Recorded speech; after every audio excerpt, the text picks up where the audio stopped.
Kung saan na to pagkabig unang-una sa tong pamilya, hindi na to malayo. Una sa tong asawa, atong na tong anak. Paano sa na to pagdala di at tilan sa Ginoo sa tong asawa atong anak na wala man nakita sa tuwa. Una, kana pa lang daang langis dila sa pagpamaligtas, sa masinugos ng baba. Kung saan na to pagpaliwanag sa itong partner, kung saan na to pag-light sa itong partner sa itong mga anak. No? Sakit kayo nga, istorya ka sa mga anak na dapat nga naman malihon ka. No? Sakit kayo. Lahat di atang aman kayo. Isod ba yata mo dapat i-correction ka sa itong mga anak. Kaya ang hanta, mga anak ba, no? Pero kabalugod ka sa sarili nga, mali ka.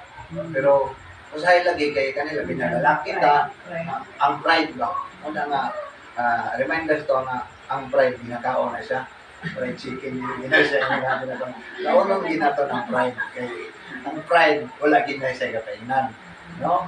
Sama, example na to, kanang imo partner, mag-away mo. No? Ayun na, pagbasi o, salaban niya, salaban mo. No? Kanang, maabot na kagabi yun, di mo magtingnan na, magtalag ka na. O niya, before matulog, di pa mag-pray ka. No?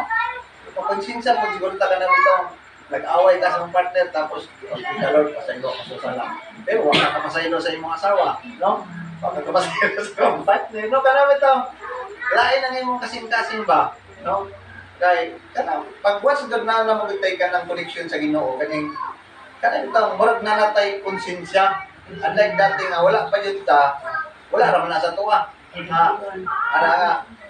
Ana ko sa Panginoon ka, bisag mo sa imong gawas sa imong ba nga, ano ni siya, sa una, sa karon nga gusto na ako partner, kanang sa akong trabaho ba, kanang nahimo na niya expression niya na, ano mga anak, ito, buangal, kita pa na lagi, anak ba, maglain naman yun lang akong paminaw, lain niya akong paminaw, alin,